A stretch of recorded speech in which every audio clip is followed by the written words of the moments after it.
Hello friends, competitive classes by Barkha में आपका बहुत बहुत स्वागत है। आज हम कंप्यूटर अवेयरनेस पार्ट 6 पढ़ेंगे, जो कि आपके अलग अलग कॉम्पिटिटिव एग्जाम्स में जिसमें कंप्यूटर के क्वेश्चन आएंगे उसमें आपकी बहुत मदद करेंगे। ये आपको IBPS clerk, PO, insurance exams में या SBI एग्जाम्स में इन सब में बहुत ज़्यादा मदद करेंगे। KVS का जूनियर क्लर्क के एग्जाम में भी कंप्यूटर के 15 से 20 क्वेश्चन आते हैं, उसमें भी आपकी मदद करेंगे अगर आपने फिल किया है तो। और जहाँ तक SSC, SSC, CGL इन सब की बात है, इसमें हार्डली 1 से 2 क्वेश्चन आते हैं, तो SSC के लिए आपको कंप्यूटर अवेयरनेस इतना इम्पोर्टेंट नहीं रह जाता है। तो आइए हम पार्ट 6 शुरू करते हैं। उससे पहले मैं ये बताना चाहूँगी, अगर आपको ये रीड आउट करना है, पढ़ना है, तो आप बरखा.net पे जाइए, www.barkha.net पे जाइए। इस पर आपको जो ये कंप्यूटर अवेयरनेस पार्ट 6 का ये जो मैं आज पढ़ाऊँगी, जो बताऊँगी आपको, वो आपको उसके नोट्स आपको बरखा.net पे मिल जाएंगे। आप वहाँ से रीड कर सकते हैं इन नोट्स को। आइए शुरू करते हैं कंप्यूटर अवेयरनेस पार्ट 6। पहला क्वेश्चन है हमारा, Which of the following position is not available for fonts on MS Word? इसमें और ऑप्शंस थे। पोजीशंस मतलब राइट होगा, इसमें लेफ्ट होगा, सेंटर्ड उसमें से एक ऑप्शन था। सेंटर्ड अवेलेबल नहीं होता MS Word में फॉन्ट्स के लिए। Next question, in a document what is the maximum number of columns? आपका एक डॉक्यूमेंट है, उसमें maximum number of columns that can be inserted. आपका ये डॉक्यूमेंट है MS Word, इसमें आपने एक टेबल डाला, इसे कॉलम्स कहते हैं। ये कॉलम 1, कॉलम 2, कॉलम 3, तो आप ऐसे कितने कॉलम्स इंसर्ट कर सकते हैं? मैक्सिमम नंबर क्या है उसका? तो वो है 63। आप ऐसे करके 63 कॉलम्स तक, ये आपकी वर्कशीट है, ये आप 63 कॉलम्स तक स्टोर कर सकते हैं। हमारे कॉलम्स ये होते हैं वर्टिकली, और हॉरिजॉन्टली हमारी रोज होती है, ये हमारी रोज होती हैं। तो आप मैक्सिमम कितने कर सकते हैं? 63। याद करने वाला क्वेश्चन है, आप याद कर लीजिए। Next question, which of the following best explains e-governance? E-governance, E कहीं वर्ड आ जाए आपको तो आप उसको ऑनलाइन से भी रिप्लेस कर सकते हैं। माइंड में आप ऑनलाइन वर्ड को ले आइए। ई मतलब ऑनलाइन, ऑनलाइन गवर्नेंस, तो क्या एक्सप्लेन करेगा? Delivery of public services through internet. Online कैसे कर पाएंगे आप? इंटरनेट के थ्रू कर पाएंगे ना। देखिए, कुछ लोग बोलते हैं कि हम गूगल के थ्रू कुछ भी काम कर सकते हैं, गूगल के थ्रू हम कुछ भी काम कर सकते हैं। नहीं, गूगल एक सर्च इंजन है। आपको जो फैसिलिटी मिलती है वो इंटरनेट के थ्रू मिलती है। आपको गूगल तो एक सर्च इंजन है, जिसने अपने सर्च में इतना डाटा सेव कर लिया है कि आप कुछ भी उसमें डालते हैं तो आपको आंसर मिल जाता है। लेकिन आपको अगर ई-गवर्नेंस के थ्रू, या आप कुछ भी वो कर लीजिए, अगर आप गूगल पे ना भी जाएं, google.com ना भी खोले, आपने अपना ब्राउजर खोला, आप google.com पे नहीं गए, आपने यहाँ पे सीधा SSC, आपको वेबसाइट का नाम पता है, ssc.nic.in लिखा और एंटर मारा, तो आपका क्या SSC की साइट नहीं खुलती है? आपकी वो साइट खुल जाती है, आपको गूगल की जरूरत नहीं पड़ी है। गूगल हमारा इंटरनेट नहीं है, हमारा इंटरनेट अपने आप में एक एंटिटी है। गूगल तो एक सर्च इंजन है जिसके थ्रू आपका काम आसान हो जाता है। पहले हमारा सर्च इंजन हुआ करता था याहू, कुछ और भी सर्च इंजन है, अभी मेरे को याद नहीं आ रहे हैं, लेकिन कुछ और भी सर्च इंजन है। पहले याहू चला करता था, अभी गूगल फेमस है, और गूगल के पास काफी, मतलब गूगल ने काफी डेटा को लाइन अप कर रखा है कि आप कुछ भी सर्च करते हैं, गूगल उसका कुछ ना कुछ आपको आंसर दे ही देता है। तो अगर आपने जैसे आप मानिए आपने facebook.com खोला, facebook.com आपने लिखा ब्राउजर पे URL जहाँ पे आपको लिखना होता है कुछ भी, वहां पे आपने गूगल ना लिख के facebook.com लिखा तो आपका क्या फेसबुक का पेज नहीं खुलता? आपका खुल जाता है, आपको गूगल की जरूरत नहीं पड़ी।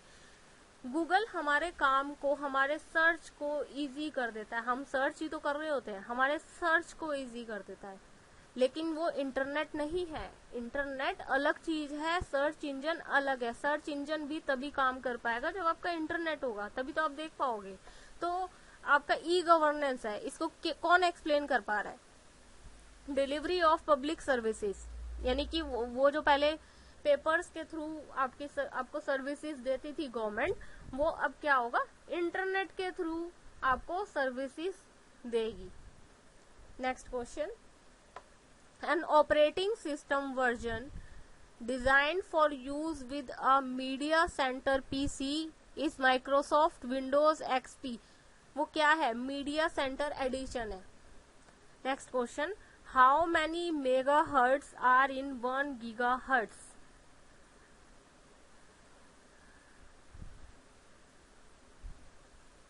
कितने मेगा हर्ट्स होते हैं 1 गीगा हर्ट्स में?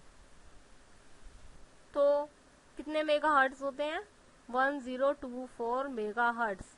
मेगा हर्ट्स छोटा होता है, गीगा हर्ट्स उससे बड़ा होता है। तो 1 गीगा हर्ट्स बनाने के लिए 1024 मेगा हर्ट्स की जरूरत पड़ती है। कहीं कहीं पे ये 1000 मेगा हर्ट्स भी लिखा हो सकता है। आप परेशान मत होइएगा, अगर ये ऑप्शन में तो आप ये मार्क कर दीजिएगा। Next question, What company develops the Windows operating system? Windows operating system किसने बनाया है? वो माइक्रोसॉफ्ट ने बनाया है। मैक, ये भी ऑपरेटिंग सिस्टम है, ये एप्पल ने बनाया है, एप्पल कंपनी ने।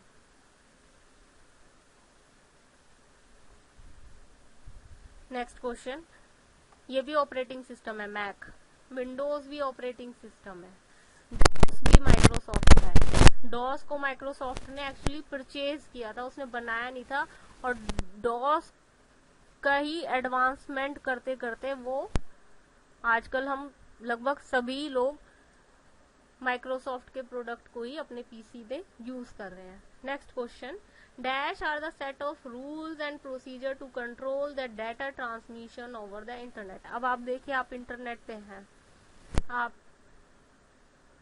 एक ईमेल भेज रहे हैं अपने पीसी से अपने क्लाइंट के पीसी पे, या फिर अपने फ्रेंड को भेज रहे हैं, तो कुछ रूल्स तो फॉलो होते होंगे ना। यहाँ से यहाँ डाटा जा रहा है, क्योंकि अगर वो नहीं होंगे तो आपका तो डाटा हैक भी हो सकता है, आपका डाटा बीच में रीड भी हो सकता है।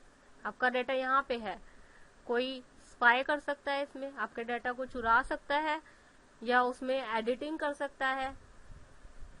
तो आपका ये डाटा जो आपने लिखा है वो ही वहां पर पहुंचे। तो डाटा ट्रांसमिशन को कंट्रोल कौन करता है? ऐसे रूल्स कौन से हैं? जो ये रूल्स होते हैं, उन रूल्स को कंप्यूटर लैंग्वेज में प्रोटोकॉल बोलते हैं। प्रोटोकॉल को आप नियम से सिनोनिम कर लीजिए, रूल्स मतलब नियम।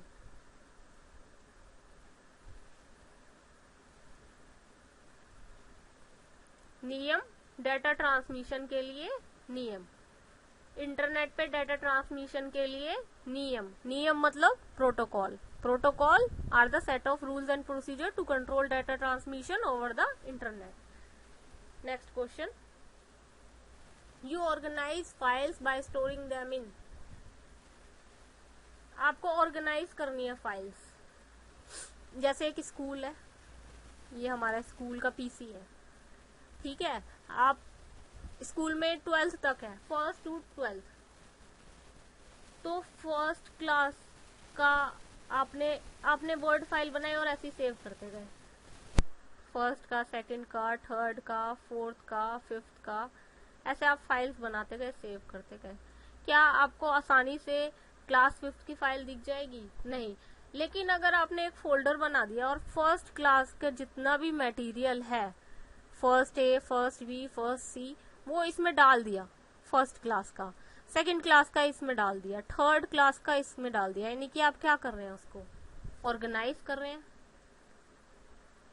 आपने उसको पूरा ऑर्गेनाइज कर दिया।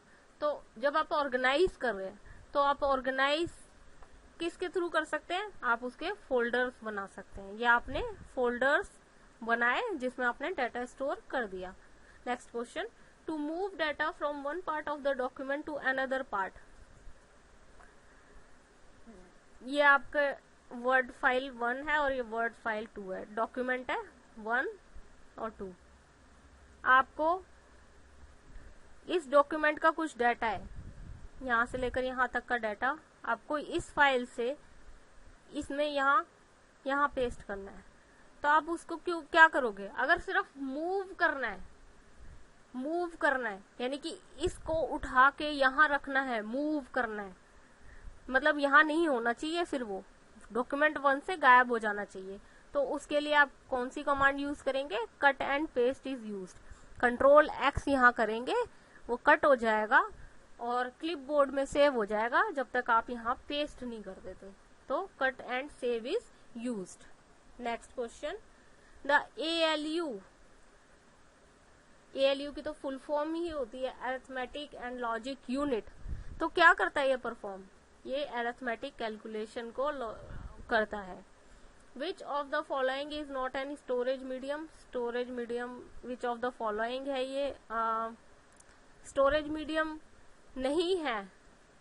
तो इसमें हो सकता है हार्ड डिस्क होता आपका ऑप्शन, CD होता, DVD होता, पेन ड्राइव होता, ये सब शायद इसमें ऑप्शन होते हैं आपके। तो इन सब में से हार्ड डिस्क, HDD, इन सब में से स्टोरेज मीडियम कौन सा नहीं है, मॉनिटर स्टोर नहीं करता, चीजों को विजुअलाइज करता है, जिसकी वजह से आप चीजों को देख पाते हैं। जो आपका सेव्ड या अनसेव्ड डाटा है, जो आप लिख रहे हैं करंटली, उसको देख पा रहा है, नहीं तो किसी सेव्ड डाटा को देख पा रहे हैं आप, वो मॉनिटर के थ्रू देख पाते हैं। All other are storage medium, जिसमें आप स्टोर कर पा रहे हैं। Next question, RAM is dash type of storage device. देखिए स्टोरेज डिवाइस तो है, लेकिन ये टेम्परेरी स्टोरेज करती है। टेम्परेरी स्टोरेज मतलब आपने पीसी अपना शट डाउन कर दिया, तो ये सारा जो इंफॉर्मेशन डाटा रैम में होता है, रैंडम एक्सेस मेमोरी भी बोलते हैं इसको, और ये प्राइमरी मेमोरी भी होती है। तो अगर आपने अपना पीसी शट डाउन कर दिया और किसी डाटा को, कोई डाटा रैम में है सिर्फ, आपका हार्ड डिस्क में नहीं है, तो रैम से तो वो इरेज हो जाता है। तो स्टोरेज डिवाइस तो है, लेकिन ये वैसी स्टोरेज डिवाइस नहीं है जो परमानेंटली सेव करती है आपके डाटा को। ये जो रैम होता है ये टेम्परेली सेव करता है आपके डाटा को। Next question, changing the appearance of a document is called. आपने डॉक्यूमेंट बनाया, अब आपने लिखना शुरू कर दिया, आपने लिखा पैराग्राफ लिख दिया, ये कर दिया, ठीक है।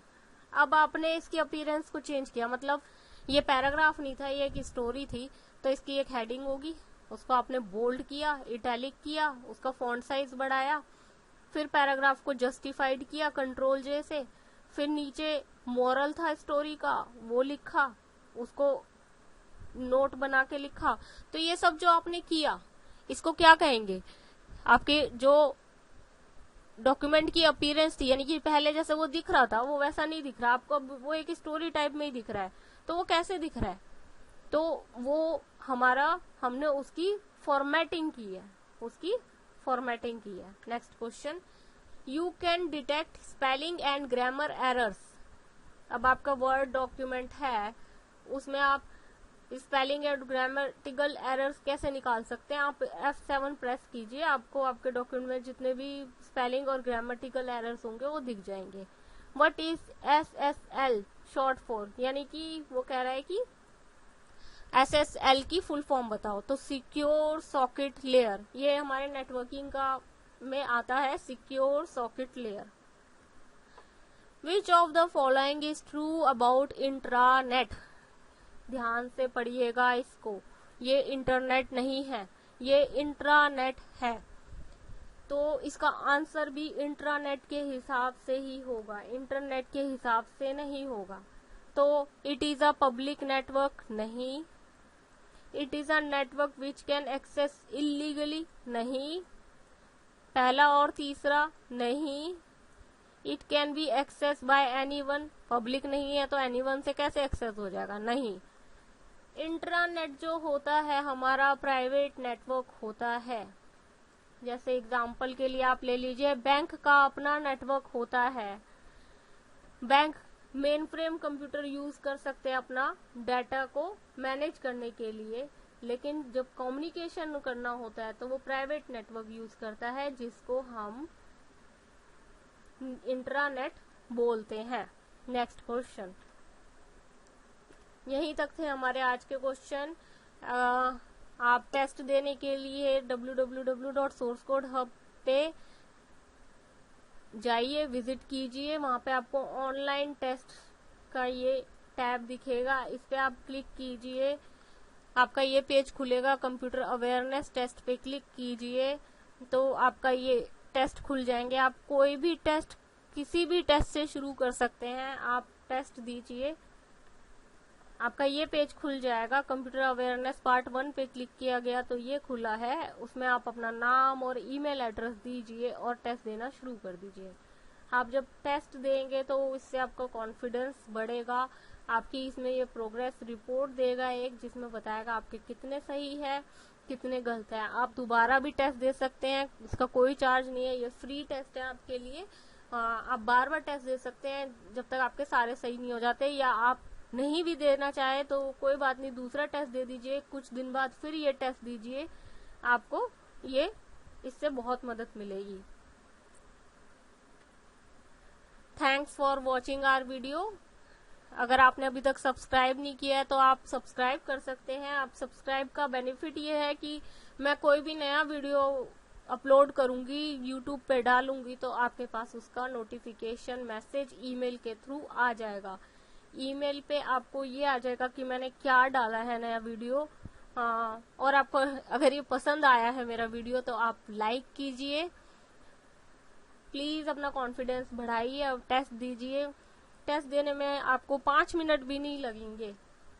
और एक बात और, आप टेस्ट देंगे तो आपकी स्पीड बढ़ती जाएगी, क्योंकि आपका एग्जाम ऑनलाइन ही हो रहे हैं ज्यादातर। अब तो एसएससी ने भी ऑनलाइन कर दिया है, तो आप ऑनलाइन जितना आप टेस्ट वगैरह देंगे आपको उतना ही फायदा होगा। मैं इसमें नीचे लिंक डाल दूंगी जिससे आप टेस्ट दे सकते हैं। आप डायरेक्टली उस लिंक पे क्लिक करेंगे तो आपका टेस्ट वाला विंडो खुल जाएगा। Your success is our aim. Thanks for watching our video. Bye bye.